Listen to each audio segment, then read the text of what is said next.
समाज के निर्माण में साहित्य की एक अहम भूमिका रही है। अलग अलग समय पर अलग अलग रचनाकारों ने अपनी रचनाओं के माध्यम से समाज में फैले बहुत सारे आडंबरों, कुरीतियों आदि को दूर करने का प्रयास किया है। विकृतियाँ समाज में कहाँ से फैलती हैं? वस्तुतः विकृतियाँ मानव मन की ही उपज होती हैं।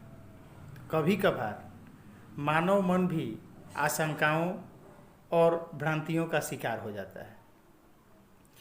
साहित्यकार अपनी रचनाओं के माध्यम से इन्हें भी दूर करने का प्रयास करते हैं। आज मैं बात करने जा रहा हूँ एक ऐसे ही कवि की जो वस्तुतः हैं तो भक्ति रसधारा के कवि। देखिए, हिंदी साहित्य को 4 भागों में बांटा गया है: आदिकाल, भक्तिकाल, रीतिकाल और आधुनिक काल।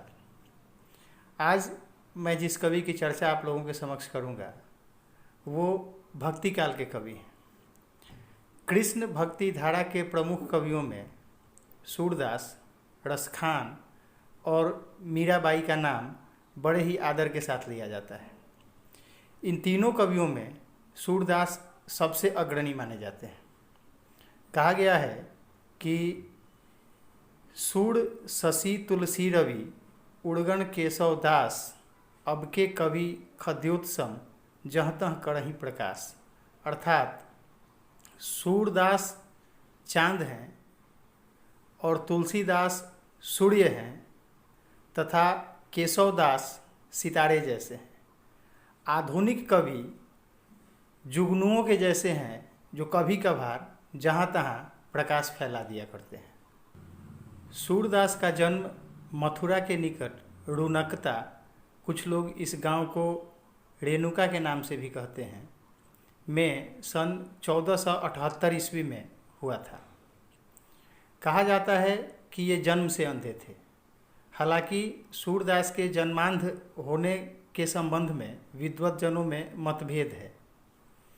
ऐसा इसलिए कि कुछ विद्वानों का मानना है कि कृष्ण के बाल रूप का जितना सजीव वर्णन सूरदास ने अपने पदों में किया है उतना किसी अन्य कवि ने नहीं किया, और ऐसा वर्णन कोई आँख वाला ही कर सकता है। तो हो सकता है कि सूरदास बाद में अंधे हो गए हों, लेकिन कुछ विद्वानों का मानना है कि सूरदास जन्म से ही अंधे थे। सूरदास रचित 3 प्रमुख ग्रंथ माने जाते हैं: सूरसागर, सुरसारावली और साहित्य लहरी। इन तीनों ग्रंथों में सूरसागर की विशेष प्रमुखता है। आपकी पाठ्य पुस्तक क्षितिज के पद्य खंड में सूरदास के 4 पद शामिल किए गए हैं।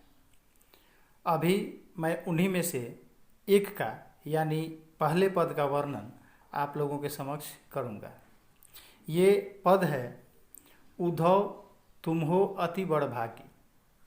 उद्धव तुम हो अति बड़भागी, अपरस रहत स्नेह तगाते, नाहिन मन अनुरागी, पुरैन पात रहत जल भीतर, तारस देह न दागी, ज्यों जल माह तेल की गागड़ी, बूंद न ताकौ लागी, प्रीति नदी में पाँव न बोड़ियो, दृष्टि न रूप पड़ागी, सूरदास अबलाहम भोड़ी, गुड़ चाटी ज्यों पागी।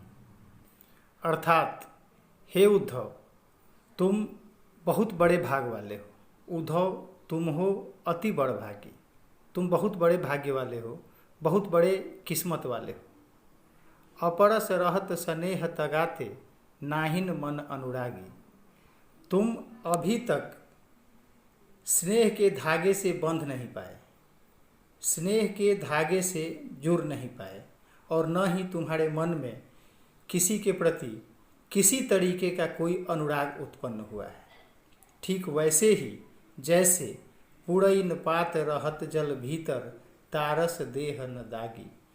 पुरैन का पत्ता जल के भीतर ही रहता है, लेकिन उसमें लेस मात्र भी जल का स्पर्श नहीं हो पाता। और दूसरा उदाहरण देते हुए गोपियाँ कहती हैं कि ज्यों जल माह तेल की गागड़ी, बूंद न ताकौ लागी। तेल से सने हुए घड़े को यदि पानी में डुबोते हैं तो उस पर भी पानी का कोई असर नहीं हो पाता है।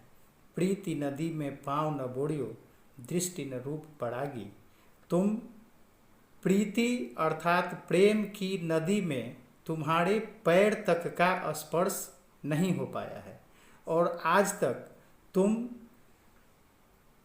कृष्ण के रूप को ही देखते रह गए। दृष्टि न रूप पड़ागी, सूरदास अबला हम भोड़ी, गुड़ चाटी ज्यों पागी।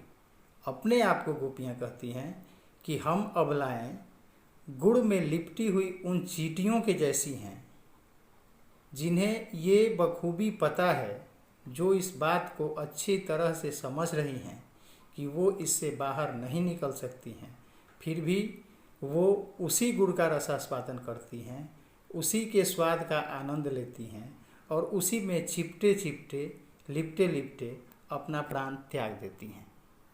यहाँ दो विपरीत रास्तों पर चल करके ईश्वर की आराधना करने वाले लोगों का वर्णन है।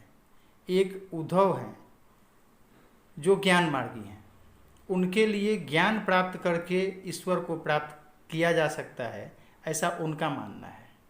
दूसरी तरफ गोपियाँ हैं जो कृष्ण प्रेम में पागल हैं, अर्थात वो प्रेम मार्गी हैं और उनका मानना है कि कृष्ण को प्रेम करके कृष्ण को पाया जा सकता है, ईश्वर को प्रेम करके ईश्वर को पाया जा सकता है।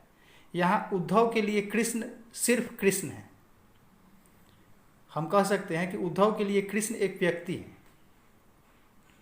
और उद्धव के लिए ईश्वर कृष्ण नहीं कोई दूसरा है, जिसको वो ज्ञान के माध्यम से, योग के माध्यम से, वैराग्य के माध्यम से खोजते हैं। गोपियाँ ये कहती हैं कि हे ज्ञानी उद्धव, आपने अभी तक कृष्ण को जाना नहीं, आपने अभी तक कृष्ण को पहचाना नहीं, आपके लिए कृष्ण सिर्फ एक व्यक्ति हैं, जबकि हम कृष्ण के पूरे व्यक्तित्व से, पूरे व्यक्तित्व के कण कण से हम वाकिफ़ हैं। हमारे लिए कृष्ण सिर्फ कृष्ण नहीं ईश्वर है और यही कारण है कि हम उनसे प्रेम करते हैं और हमारी ये दशा दुर्दशा जो आपके समक्ष है वह सिर्फ कृष्ण से प्रेम करने के चलते हैं।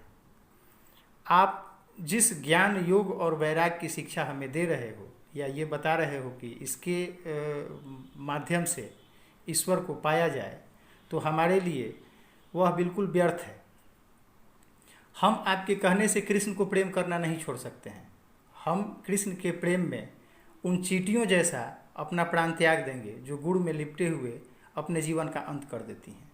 आप स्नेह सागर के नज़दीक रहे, आप प्रेम के अथाह जल के पास रहे, लेकिन आपके पैर में, आपके पैर तक में उस जल का बूंद मात्र भी स्पर्श नहीं कर पाया। अतः आप बहुत बड़े किस्मत वाले हो। वस्तुतः गोपियाँ यहाँ उद्धव को किस्मत वाला नहीं बताती हैं। गोपियों का मानना है कि उद्धव किस्मत वाले नहीं हैं, उद्धव बहुत बड़े अभागे हैं। अनपढ़ गोपियों का यह तर्क यह साबित करने के लिए पर्याप्त है कि ज्ञान का मतलब ये नहीं है कि हम जिसके नज़दीक रहें उसी को नहीं जानें। भोजपुरी में एक लोकोक्ति है, कहा है कि गंगादास घैला में पानिए ना, यानी नाम गंगादास हो गया और जल का लेस मात्र भी पास में नहीं है। तो गोपियाँ उद्धव को यही कहती हैं कि आप कृष्ण के नज़दीक रहे लेकिन कृष्ण को जान नहीं पाए, अतः आपका ज्ञान किस काम का?